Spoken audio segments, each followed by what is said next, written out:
live on Fox Local, fox35orlando.com, and also on YouTube. We have a lot going on today. I want to let you know that coming up at 11:40, we are going to talk about this leak of images from a workplace surveillance tool. We'll be talking with Matt Rose, our tech expert, who can shed some light on what employees need to know if this is something that that your company uses. We have seen more and more businesses kind of embrace this productivity software and those kinds of things. So we'll talk about that coming up in a little bit. The Xbox murders resentencing trial is underway. This is a live look right now inside the courtroom in Volusia County. Opening statements have been made by the prosecutor. The defense decided to defer their opening statement, but this resentencing trial going on.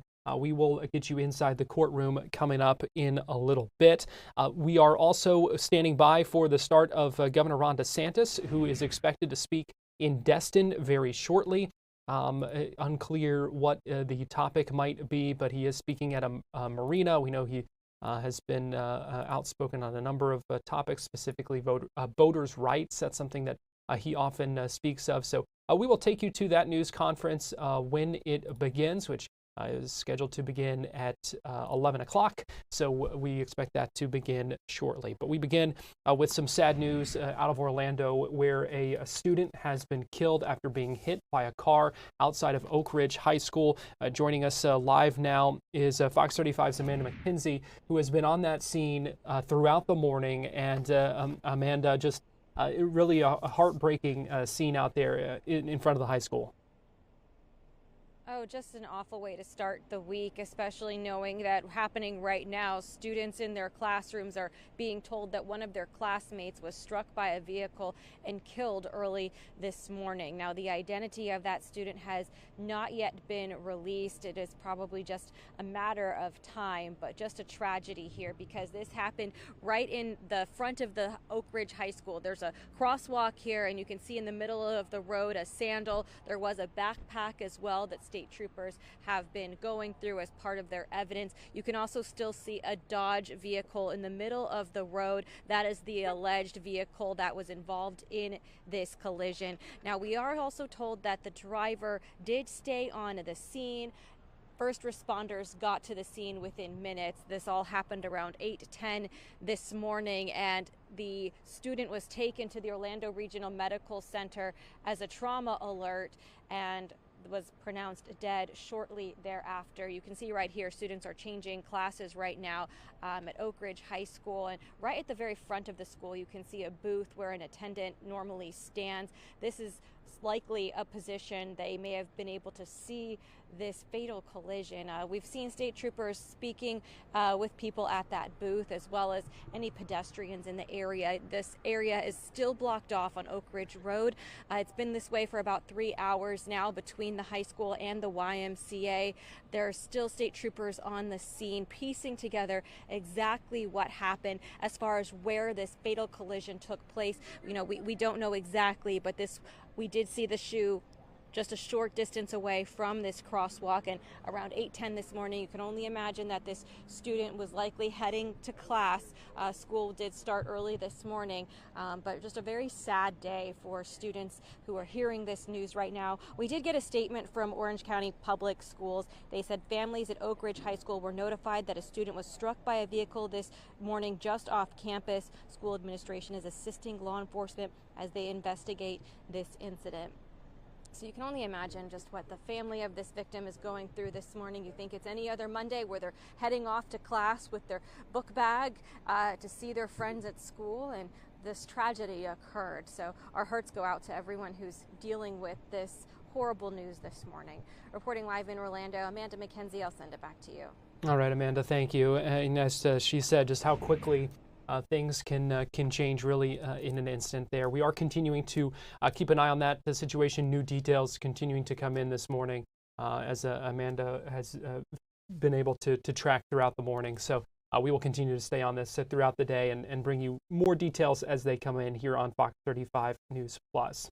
Well, in Tallahassee, the student union will reopen today. That's just over a week, about a week and a half now, since the mass shooting that killed 2 people and injured 6. We know there is a moment of silence scheduled for 3 o'clock this afternoon as part of what they're calling the Unite at the Student Union event from 3 to 5 p.m. I want to play for you a video posted on social media that features some students and also the university president talking about this event. We built this place. We made it our home. It's where we study, where we laugh and catch up with our friends. Through a senseless act of violence, someone tried to take it from us. They didn't. We are motivated to take it back for everyone. We're reclaiming our student union for each other. For the people we lost. For the people who came before us. And for the ones who will come after. We're here to start healing, but we know some of us aren't ready to come back just yet. We understand and support you. We'll be here when you're ready. Because we are family. And we are stronger together. We are Florida State!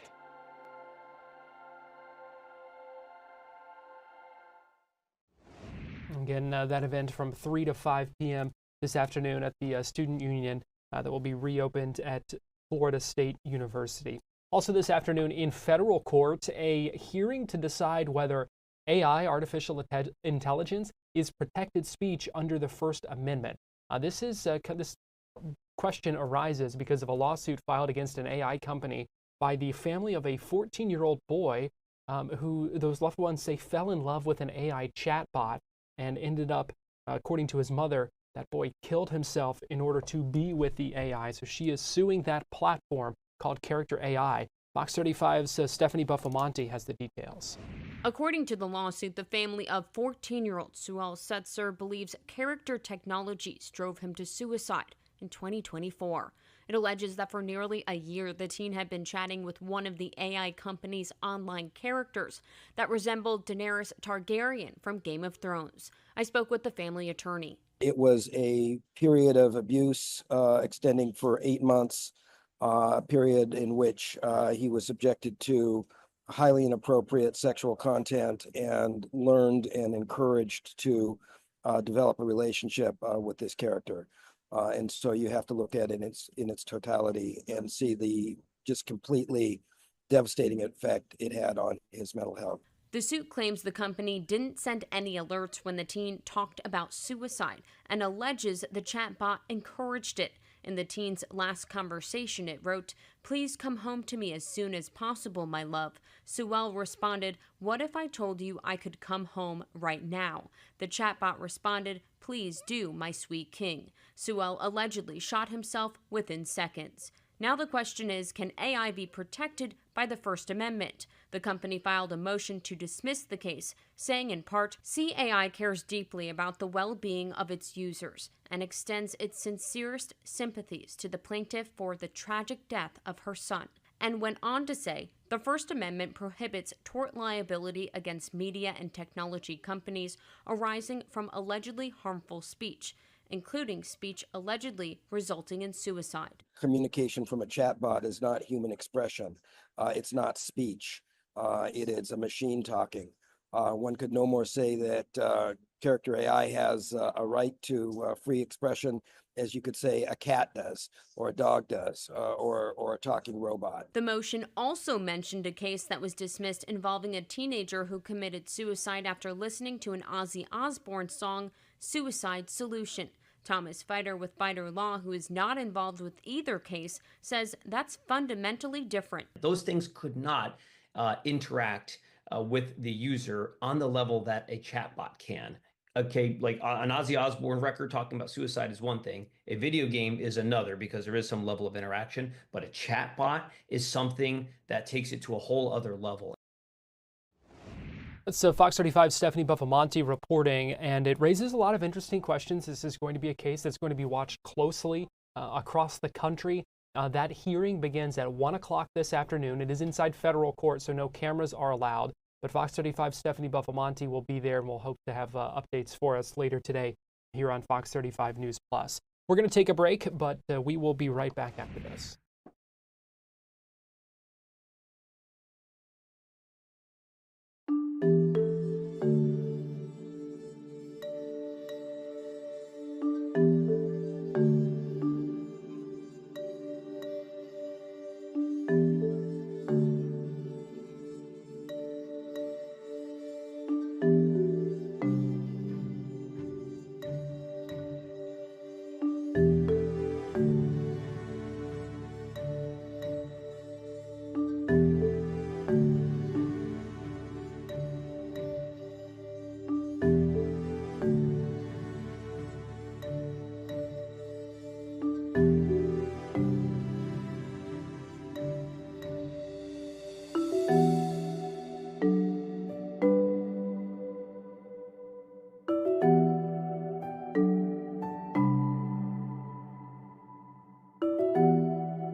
Fox 35 Storm Team meteorologist Brooks Garner joins me now. And Brooks, this can't be right. There's actually a chance of rain today? I know, you think we were in Phoenix, like rain is such a foreign, exotic concept, but yes, believe it or not, we've got a chance for some rain today. Now, I do want you to measure your expectations because while there's a chance for rain, most of it's going to happen west of Orlando. Most people in our viewing area live in Orlando, points east. And in fact, did you know that something like 75% of the population in Florida lives within 10 miles of the coast on either side? So for most of the population center in our viewing area today, in the Orlando region, it's not going to rain. But west, it will. And we may even get some in downtown. So the timing works out like this. We'll have our best chance after 5 o'clock. This would be between roughly 5 and probably 7. And what's going to happen is that we've got what's left of an old cold front that's moving in. It's dying on the vine. It's not going to be any colder or anything like that, but it will help to cool a lot of the moisture. And when the sea breeze is combined with the Atlantic sea breeze rushing west toward I-75, the Gulf sea breeze moving in, there's going to be a collision over the I-75 corridor, and that's why we're going to see a couple of storms around between 5 and 8 p.m. Again, not everybody's going to get it, but where it rains, it could pour, and some communities could see over 1.5 inches of rain. We're looking at temperatures warming up pretty fast in Ocala right now, with highs easily reaching 90 degrees there this afternoon, with thunderstorms developing between about 3 and 5 p.m. So in Ocala, make sure you keep an eye to the sky if you have any outdoor activities. Otherwise, this could be another warm day today. Now in the forecast over the next 12 hours, we're going to go from about 88 degrees at 3 up to about 90 in Orlando around about 4 o'clock. That should be our high, with our best rain chance between 3 and 6 p.m. About a 30% chance in Orlando. But once you get west of town, once you get into Claremont and Bushnell and maybe even into the villages, we're looking at more of a 50 to 60% chance. Now on the coastline, Daytona, Titusville, there's a shot tonight late, like maybe after midnight into early tomorrow morning. Maybe, but during the day today, during tonight, it's a pretty low shot. And if you're going to the beaches, you should be good to go as far as the weather goes, although there's a high risk for rip current. So look at the sea state there. We've got some waves rolling in, waves about 2 to 3 feet, but watch out, make sure if you swim near your lifeguard. Otherwise, it's recommended you stay out of the water because it's pretty rough out there. It doesn't look too rough on the cameras, but it's a lot of current out there. By the way, we've got 2 launches on the Space Coast happening this evening. The first is at 7 p.m. It's an Atlas V rocket that'll be sending a bunch of Amazon internet satellites into space for the first launch of the Amazon Kuiper project, which is their version of Starlink. They're competing with Starlink, and coincidentally, a few hours later, before 10 p.m. at 9:51, the Falcon 9 is going up with some Starlink satellites to add to their constellation. So we have a lot of satellites going up there. It's pretty wild. It's all happening here on the Space Coast, but just wild to think that Starlink is going for something like 12,000 satellites to complete their constellation. And while Amazon won't have as many, I believe the number, Garrett, is something like over 3,000 satellites before their constellation is done. So I don't know how they time it with all the satellites flying through space. If you ever try and send some humans up in there dodging all the satellites flying around, but space is a big place. So even though there's a lot of satellites on orbit right now, by the tens of thousands by the time all is said and done, somehow they get it done. Amazing to see, though. A lot of internet choices lay ahead, I guess, for us. That's right. And pretty soon they're going to start right now on the internet. So maybe in the near term you won't have to have the fiber line or the cable modem. You can do it via satellite. Well, we'll see a high around 90 today, 84 tomorrow. After today's rain chances, looks like we're pretty much dry through Friday before we get into another chance for storms for the weekend, Saturday and Sunday coming up. This one is only at this point a 30 to maybe 40% chance, but it looks like it'll encompass a broader reach. It won't just be west of Orlando. It could be in the entire region. At some point, we got to break this dry period. Thunderstorm season is factually around the corner. Typically, that holds off till the end of May, and, well, May 1st is Thursday, so we've got a few more weeks to go, if not several more weeks. But we'll get there, Garrett, and that drought will slowly whittle away. But right now, oh my goodness, it's severe to extreme, and we do need the rain. Yeah, and this is the most rain chances we've seen in that 7-day forecast in a while. So I know, there's hope. There's hope for a rainier tomorrow. I never thought I'd say that after last year's heavy rains all summer long, with a crescendo, the main event with Milton in October when our region got between 10 and 15 inches. And here we are. What a difference several months can make, huh? Yeah, kind of crazy. And I know, the Amazon team with that Kuiper launch, hoping that goes up after they had to scrub it before because of weather. Right. So, they'll be certain they are crossing their fingers for to be able to get that launch off tonight. But at this rate, they're going to have to start sending up some traffic lights to direct the traffic of all those satellites going around up there. So crazy stuff. It's true. It's amazing. Math is important in these situations. You want to make sure you get the timing just right. Yep, that's a good point. Fox 35 Storm Team meteorologist Brooks Garner, we appreciate you joining us. You got it. A pleasure as always. Thank you, Garrett. And here's a live look from our launch credit union camera ahead of that launch tonight. Again, as Brooks was saying, about 75% chance of go for weather. We're going to take a break here on Fox 35 News Plus. When we come back, we'll get you inside that DeSantis news conference in Destin, just about to get underway. So we're going to take a break, and we'll be right back.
Welcome back into Fox 35 News Plus. Governor Ron DeSantis speaking in Destin right now, announcing a record-breaking Gulf red snapper season. Let's go ahead and listen in here. Moving Florida forward, which is about a $7-8 billion extra infusion to accelerate road projects, including some stuff up here in Northwest Florida that were scheduled to be done, but weren't going to be done for, maybe even started for another 10, 15 years. Now these things are going to be done 5 to 10, even 15 years ahead of schedule. And then on education, we've done more on education, whether that's teacher salary increases, school choice, all those things than have ever been done. So we're doing, I think, the big things that really matter, but we're doing it in a way that is sustainable, that respects taxpayers, that's paying down debt, that's doing all the things that so many people would like to see the federal government do, quite frankly, and they haven't been able to do. So that's, that's a great story. Now, as part of the economic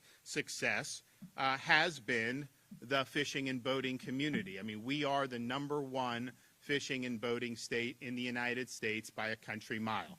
It's not close. This is the place people want to be.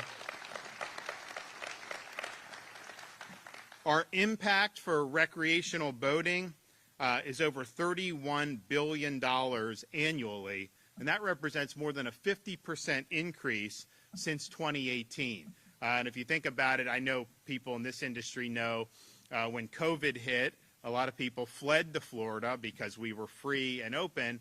And some of these folks, it's kind of like if you go to Colorado, you got to learn how to ski. Well, people in Florida, you kind of got to fish or boat or do something, right? So many people got interested, and boat sales went through the roof. I think those are probably some of the best years that we've ever had. Yeah, no, trust me, I remember.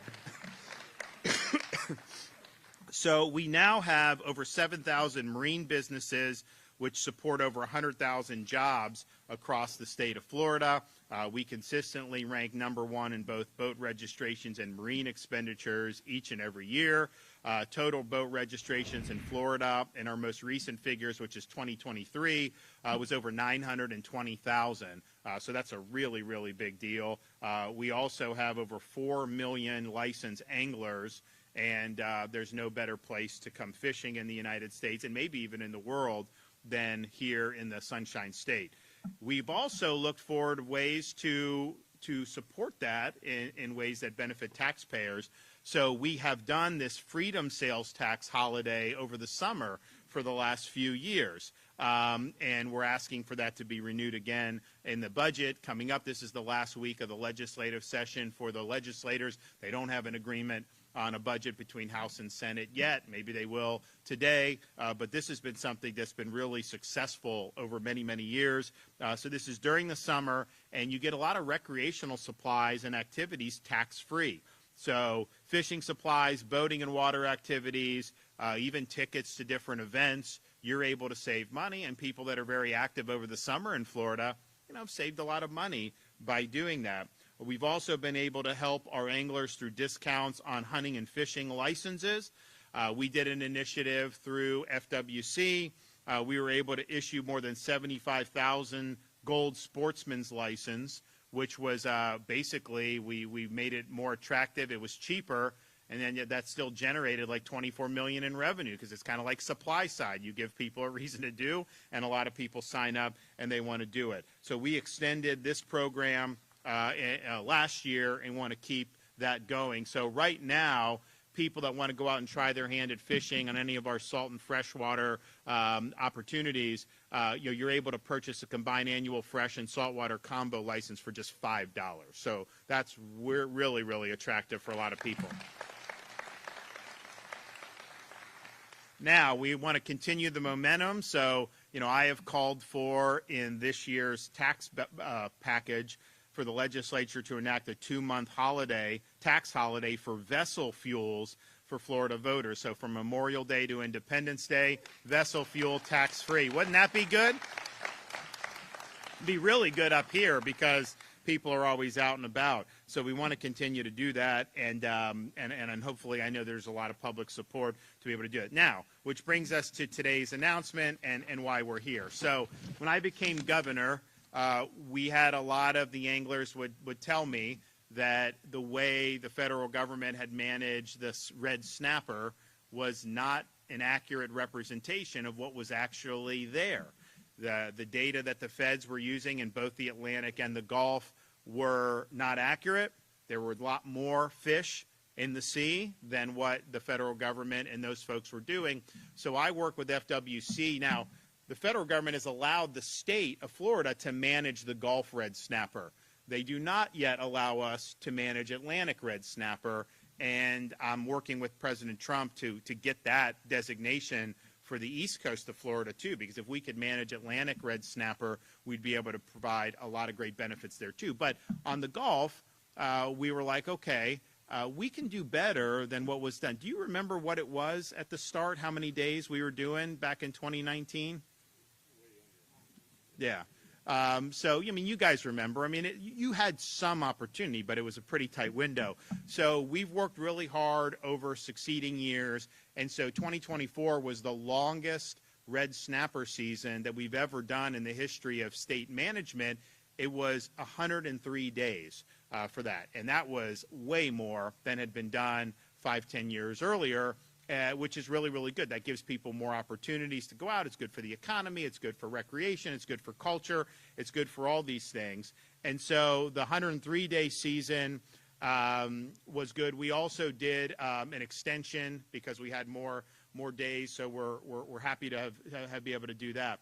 And so you had things like the September, October, November. You had like the Thanksgiving time. You had a lot of opportunities where families have time together. They can go out and fish. And so that was something that's really good. But today, I'm excited to say we're going to do even better.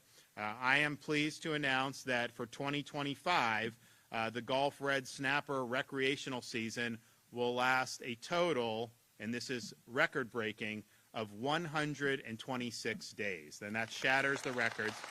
I'm going to flip that. So this is the longest combined season that's been available for anglers in Florida history since state management began. 2025 Gulf Red Snapper summer season will open Memorial Day weekend, May 24th to 26th, then reopen June 1st to July 31st.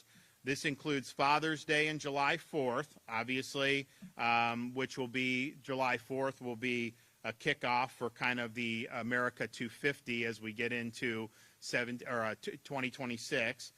We'll also be adding the additional fishing days in the fall for Florida families and visitors to fish red snapper daily from September 1st through the 14th, then transition to 3-day weekends through the end of the year.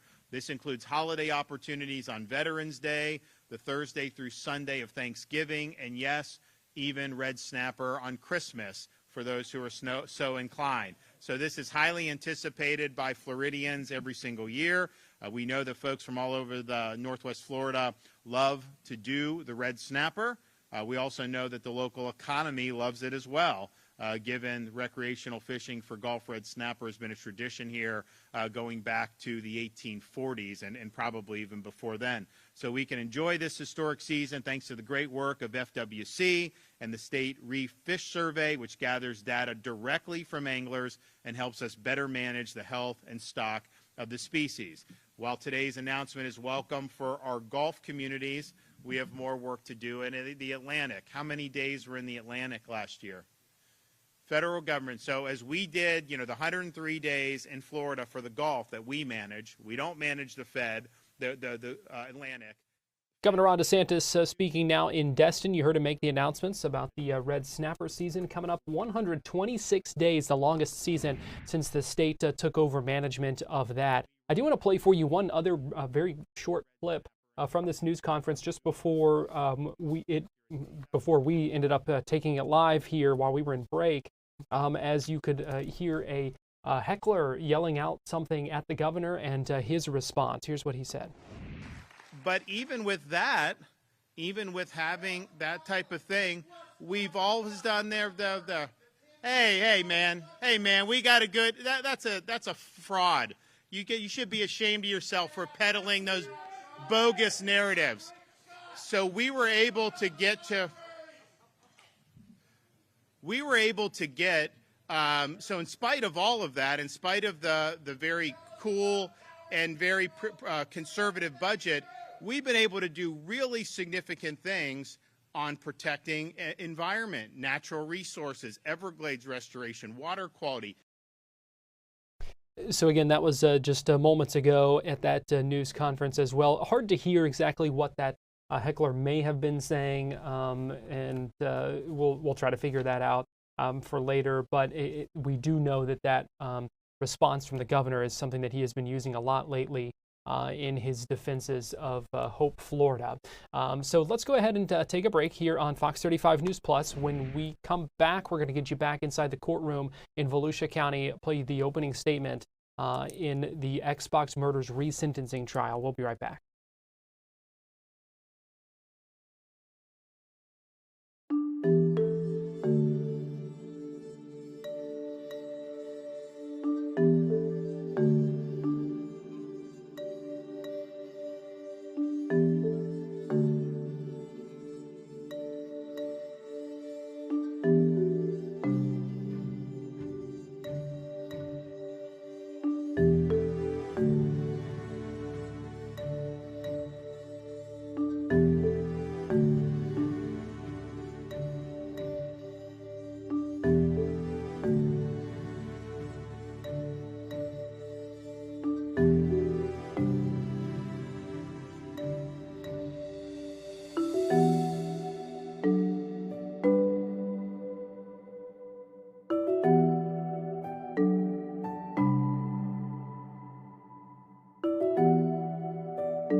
watching Fox 35 News Plus, streaming on Fox Local.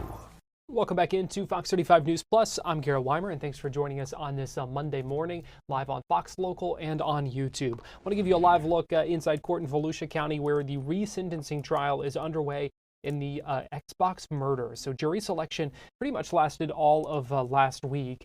We're talking about Troy Victorino and Jerron Hunter, who were convicted of killing 6 people and a dog over an Xbox. Now, this happened in August of 2004, so nearly 21 years ago.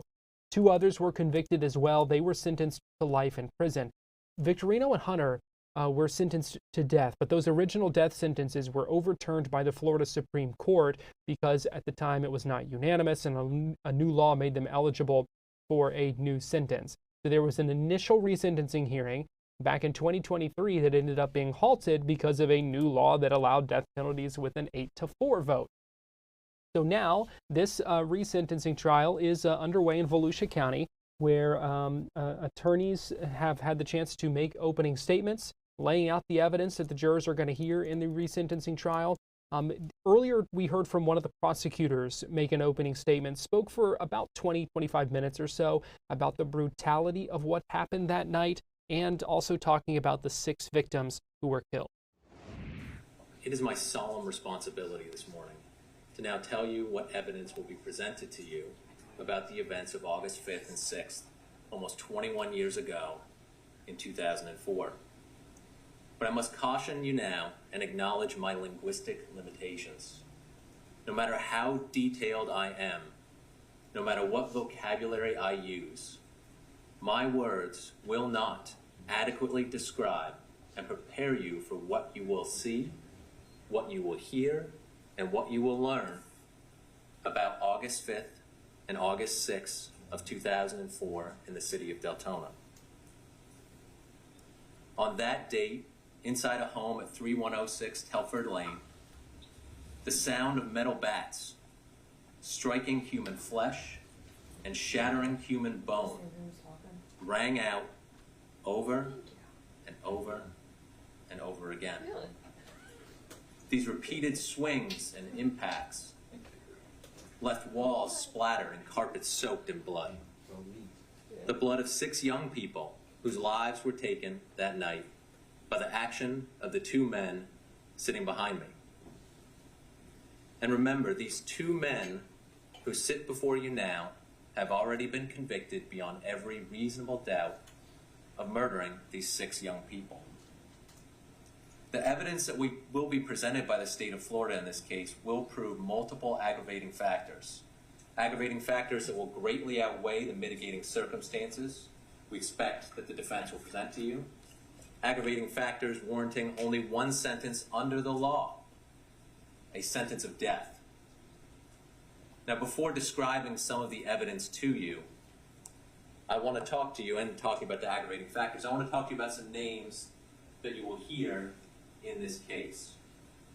One, you will hear the name Robert Cannon, or the names Robert Cannon and Michael Salas. Cannon and Salas are co-defendants of Victorino and Hunter. They also entered the home in Telford Lane in August of 2004, and they are also charged and convicted of first-degree murders. The second group of names I want to talk to you about is the victims in this case, and the names you will hear, and some of the findings made by the medical examiner back in 2004. The first person is Anthony Vega. Anthony Vega was 34 years old when he was murdered on August 5th, late August 5th and early August 6th of 2004. Mr. Vega's cause of death was blunt force trauma to the head. Like all the victims, the cause of death was blunt force trauma to the head. He suffered 5 to 6 blows to the front of his head, 2 blows to the back of his head, fractures to his face and his skull. He actually had a depressed skull fracture.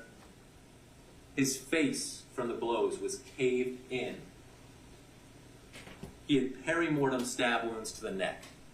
Perimortem means that the stab wounds happened while he was still living, as opposed to postmortem, which means an injury happened after the person was deceased. And like almost all the victims, he also had defensive wounds to his body, to his hands, and his arms. You're going to hear about Roberto Gonzalez, who was 28 back in August of 2004 when he was murdered. As I said before, the cause of death, blunt force trauma to the head. The blows, bless you, to Mr. Gonzalez came to the front of his head. He had at least 10 blows inflicted to the front of his head. He had multiple skull and facial fractures. These fractures were so severe, you will hear, that a saw was not needed at autopsy during the examination. He had brain lacerations. He had brain hemorrhaging. He had multiple stab wounds. And the stab wounds were to his chest, and they were both perimortem, meaning before, again, he passed away, was deceased, and postmortem, meaning after he had stopped living. And he also had defensive wounds to his hands and his arms. You're going to hear about both Aaron Belanger, age 22, and Francisco Roman, age 30. They were a couple. Both the cause of death was blunt force trauma. Mr. Roman had depressed skull fractures, or just a depressed skull fracture. He had significant impact to his head. It was so significant that his ear was torn off by the impact. He had stab wounds to the chest and neck, and he also had defensive wounds. For Ms. Belanger, she had at least 3 large impacts to her forehead and additional smaller impacts to her face. She had a significant impact. The skull was fractured and driven into her brain by the blow. She had a stab wound to her chest and neck, and she also had defensive wounds to her hands. The next victim, Jonathan Gleason, was only 17 years old in August of 2004. His cause of death, blunt force trauma to the head. He suffered 7 to 8 blows to the chest, head, and neck. He had a depressed skull fracture. He had post-mortem stab wounds to his chest. Remember, post-mortem after he was no longer living. He had perimortem stab wounds to his abdomen. And he, like the other victims, had defensive wounds on his hands and his arms. And finally, Michelle Nathan, who was age 19 in August of 2004. Again, the cause of death, blunt force trauma to the head. She suffered 6 to 7 blows to the back of her head, causing deep lacerations. She had displacement at the back of the skull, and she had stab wounds as well to her breast, her left side, her right hip, her ear, and her neck. And like the others, she had defensive wounds to her hands and her arm.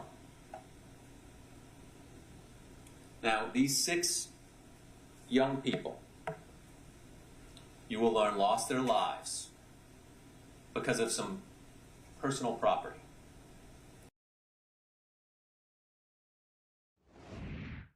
So that was that opening statement from the prosecution earlier today. The defense had the chance to make one as well, but they deferred their opening statement until the conclusion of the prosecutor's presentation. So that is what is continuing right now as the prosecution continues to call more witnesses, kind of walking through right now some of the things that happened that night, some of the evidence in the case as well. So this trial is continuing in Volusia County, something we are keeping an eye on, continuing to monitor. Going to go ahead and take a break here on Fox 35 News Plus, but we'll be right back after this.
You're watching Fox 35 News Plus, streaming on Fox Local.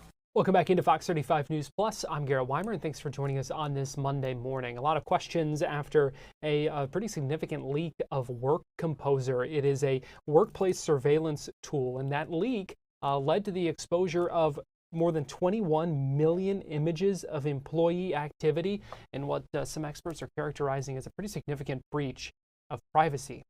So we're tracking the fallout from this, the impact and implications of this. And joining us live now via Zoom is Matt Rose, who's the CXO of Tech Rage IT in Winter Springs. And Matt, always good to talk with you. We appreciate you joining us this morning here on Fox 35 News Plus. Yeah, thanks for having me. So first of all, for those who may not be familiar with this, just kind of walk us through what Work Composer is and how it works, and so what these images would show. Yeah, so Work Composer, there's a number of products like it on the market. They became more popular during COVID and the work from home kind of everybody shut down situation. They're considered employee monitoring. They're pretty controversial because as an employee, you don't want someone necessarily looking at what you're doing, but if you're using a work computer, it's meant to show things like that you're actually active, that you're doing work, that you're not just kind of playing a video game, which there's other ways to block that. And with that, it's typically monitoring the website you're going to, but even further, applications like Work Composer and others actually take screenshots every so many seconds. I think in Work Composer's case, I think it goes every 20 seconds. So it's taking a screenshot that a manager at the company you work for could actually look to see if you say you're working, is Outlook just on your screen for 20 minutes straight. So, and that's what the data is that was exposed in this situation. So those screenshots could have been anything that was on someone's screen. How did a privacy breach like this happen? Unfortunately, so it was actually somewhat of a whistleblower event where a different, I guess a news organization somewhere else reached out to them because it was found by a security researcher that they were using an Amazon S3 bucket, which what that basically is a big file share on Amazon that are pretty popular, pretty inexpensive. Amazon, Microsoft Azure, others have them, but it's a way to save files on the cloud. Extremely common for SaaS-based applications like this, and they basically just didn't secure it. So if someone basically found it by just happenstance, it was just open to anyone, no kind of protection, no encryption, nothing. So it seems like from what Work Composer just didn't set it up properly. It is the easiest explanation you can look at right now. Pretty surprising to hear that there really wasn't kind of safeguards in place against that. It really is, especially considering that a company like Work Composer is going to have to work with, I'm sure, European agencies with GDPR and various compliances. So I guess you'd rank it right up there with, a mistake. I don't think there's knowledge to know exactly how long it was exposed. Is it possible that they made a change or they were doing some sort of a change and it was just exposed? But I guess in a positive, it doesn't appear like the bad actors or the bad guys here got access to it before they were not notified, but it's still a pretty big wake-up call. Yeah, because you're talking about something that would, potentially have not actual government classified information, but company confidential information and company secrets and any number of things that could be damaging if people got their hands on it. Yeah, and I wouldn't necessarily, again, the government stuff, it depends who's using the application. But yeah, it's really anything that's on someone's screen. And, I saw there was a Reddit post about it where someone said, oh, well, 21 million, it'll take forever for someone to go through and find that. But I don't know, with AI, could be faster, if someone had gotten through there. So it's significant. It's really a wake-up call that businesses need to realize that it's not just a matter of what you're securing, like that you're telling your employees, hey, do this, have a password, have MFA, whatever, but you have to look at third parties you're utilizing, and at least understanding what they're going through or how they're safeguarding your data. That's a good point, because at this point, for the for the employees and for the company, this was out of their hands at this point. So that what should people kind of keep in mind? I mean, the easiest. I mean, again, it's obviously impossible for you to secure someone else's environment, right? You have to have some level of trust, but with that trust, it's trusting and verifying. And what a lot of companies, and this is a standard thing with a lot of different compliance frameworks out there, but you want to find out information from your third parties you're using. Basic things like if they back up their data, but then also things on how they're encrypting their data. The likelihood that they would have somehow sent a configuration of their S3 bucket is slim to none. But that also puts you in a better spot that way, if something like this happens, and if you can show that you had something from them saying they secured it, your insurance, your cyber insurance is probably going to look that you've done everything you can. There, obviously, Work Composer is in a whole different state right now, but I think that's the best you can do, is really ask a lot of questions, especially when this kind of data is going to be seen or held by some other party. Yeah, that's a good point. Don't be afraid to ask those questions, because it is access to sensitive things. So, yeah. Matt Rose, the CXO of Tech Rage IT, you always appreciate your perspective, and we appreciate you joining us this morning here on Fox 35 News Plus. All right, thanks a lot, Garrett. Thank you. We're going to take a break, and we'll be right back.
You're watching Fox 35 News Plus, streaming on Fox Local.